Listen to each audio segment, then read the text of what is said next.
എൻ്റെ ശ്രീമോളുടെ മുഖത്തിൽ ഈ സന്തോഷം വേറെ ഒന്നുമല്ല കേട്ടോ. ഞങ്ങൾ കുറേ ആയിട്ട് പ്ലാൻ ചെയ്യുന്ന ഒരു സ്ഥലത്തേക്കാണ് ഞങ്ങൾ ഇന്ന് പോകുന്നത്. നമ്മുടെ വീടിൻ്റെ അടുത്ത് തന്നെയല്ല, അമരമ്പല ശിവക്ഷേത്രത്തേക്കാണ് കേട്ടോ. അവിടെ ചെന്നപ്പോൾ അമ്പലത്തിനൊക്കെ ആകെ ഒരു മാറ്റം വന്നിട്ടുണ്ട്. കുറേ ആയി ഈ അമ്പലത്തേക്ക് വന്നിട്ട്. അമ്പലമൊക്കെ പുതുക്കി പണിയലും കാര്യങ്ങളൊക്കെ ആയിട്ട് ആകെ മാറിയിട്ടുണ്ട്. അപ്പോൾ രക്തപുഷ്പാഞ്ജലി കഴിച്ചപ്പോൾ ഞങ്ങൾക്ക് അവിടെ നിന്ന് പായസം തന്നിട്ടുണ്ടായിരുന്നു. രക്തപുഷ്പാഞ്ജലി കഴിച്ച അവിടെ പായസം ഉണ്ടെന്ന് ഞങ്ങൾക്ക് അറിയില്ലായിരുന്നു. അറിയാതെ കഴിച്ചതാണെങ്കിലും പായസം കിട്ടിയപ്പോൾ ഞങ്ങൾക്ക് ഒരുപാട് സന്തോഷമായിട്ടോ. അമ്പലത്തിൻ്റെ ബേക്കിലുള്ള പുഴയിൽ പോയിട്ട് ഞങ്ങൾ കാലും കഴുകി, പിന്നെ അവിടെ നിന്ന് തന്നെ തേക്കിൻ്റെയിലേക്ക് പൊട്ടിച്ച് രണ്ടാളും കൂടി പായസം ഷെയർ ചെയ്ത് കഴിക്കുകയാണ് കേട്ടോ ചെയ്തത്.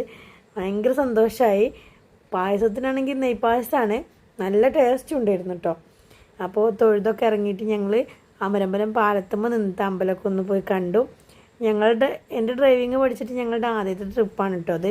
അപ്പോൾ ഇനി ഓരോരോ യാത്രകൾ തുടർന്നു കൊണ്ടേയിരിക്കും. സപ്പോർട്ട് ചെയ്യണം.